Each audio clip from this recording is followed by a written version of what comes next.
بصي يا دكتور، انا طول الوقت عايزه ادخل الحمام بتاع الميه، وبدخل الاقيني عملت نقطه نقطتين، مع ان انا حاسه بتقل رهيب وان انا مزنوقه في الحمام، بس بدخل اعمل نقطه نقطتين واطلع تاني.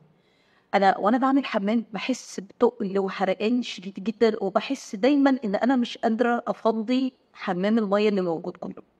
دي من أكتر الأعراض اللي بسمعها في شكاوي في أول الجواز، وده بيكون دليل على وجود التهابات في مجرى في البول. طب ليه التهابات مجرى البول شائعة قوي كده في الأول؟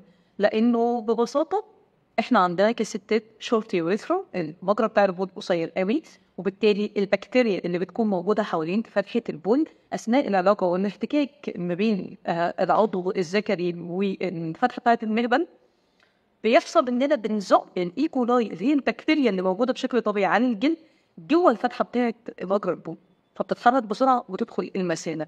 اللي بيحصل ان انت بقى بعد ما بتنتهي العلاقه، لما ما بتقوميش تدخلي الحمام تفضي المثانه على طول، فالبكتيريا بتفضل موجوده لفتره اطول جوه المثانه، وبالتالي بيحصل لها تكاثر وتنتعش بقى وتزيد وتعمل لنا الالتهابات بتاعه المثانه، فتؤدي في النهايه للاعراض اللي احنا بنحكي عليها. عشان كده نصايحي دايما يا جماعة، بعد العلاقة لازم تدخلي تعملي حمام تنشفي كويس جدا، الداخلي بتاعك يكون قطني. بس حال حدوث أي أعراض من ديت كلمي دكتورك فورا أو توجهي أقرب مستشفى عنك.